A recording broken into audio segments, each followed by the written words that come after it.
Okay, ഇതാണ് നമ്മൾ ഈ പറഞ്ഞ AVS ഗാസ്കറ്റ്. AVS ഗാസ്കറ്റ് എന്ന് പറഞ്ഞു കഴിഞ്ഞാൽ എയറോസ്പേസ് വാക്വം സീലിംഗ് ടെക്നോളജി ആണ് അതിനകത്ത് ഉപയോഗിച്ചത്. എയറോസ്പേസിൽ ഉപയോഗിക്കുന്ന സംഗതി. ഏകദേശം ഒരു വർഷം ആവാറായിട്ടോ ഇതിപ്പോ നമ്മൾ ഇറക്കിയിട്ട്. അപ്പൊ അതിന് മുമ്പ് നമ്മൾ 2.5 വർഷത്തോളം നമ്മൾ ഇതിന്റെ പിന്നിലായിരുന്നു. നമ്മളെ സംബന്ധിച്ച് ലീക്കാവുന്ന പ്രശ്നം അത് എങ്ങനെ സോൾവ് ആക്കാം, എങ്ങനെ അതിന് ഒരു പരിഹാരം കണ്ടെത്താം എന്നുള്ളതിനൊരു പുറയിലായിരുന്നു നമ്മൾ ഏകദേശം ഒരു വർഷത്തോളം നമ്മുടേതായിട്ടുള്ള രീതിയിൽ നമ്മൾ പരീക്ഷിച്ചു. പല തരത്തിലുള്ള കാര്യങ്ങൾ നമ്മൾ പരീക്ഷിച്ചിട്ടും ഒരു 100% ഉറപ്പുള്ള ഒരു സൊല്യൂഷൻ നമുക്ക് കിട്ടാതെ വന്നു.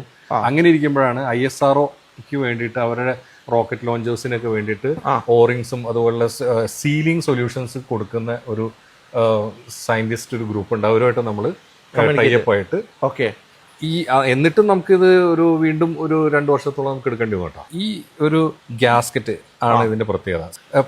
മറ്റൊരു പാത്തിയുടെ മുകളിലോട്ടോ ഫിറ്റിംഗ്സിന്റെ മുകളിലോട്ടൊക്കെ വെക്കുമ്പോൾ ഉള്ള പ്രഷർ ഡിസ്ട്രിബ്യൂഷൻ ഓരോ ഡിസൈന് അനുസരിച്ച് വ്യത്യാസം വരും. അത് ഒരു കോർണറിൽ വരുന്ന പ്രഷർ ആയിരിക്കില്ല സെന്ററിൽ വരുന്ന പ്രഷർ ആയിരിക്കും സൈഡിൽ വരുന്നത്. ഓരോ കേർവിനും ഓരോ കൊറിഗേഷനും അനുസരിച്ച് അതിനകത്ത് വ്യത്യാസം വരും. അപ്പൊ എവിടെയൊക്കെയാണ് ഈ വ്യത്യാസം വരുന്നത്, അവിടെ എത്രത്തോളം വ്യത്യാസം വരും എന്ന് മനസ്സിലാക്കിയിട്ട് ആ ഭാഗം ഫില്ല് ചെയ്യാന്നുള്ളതാണ് ഇതിന്റെ മെയിൻ ഉദ്ദേശം.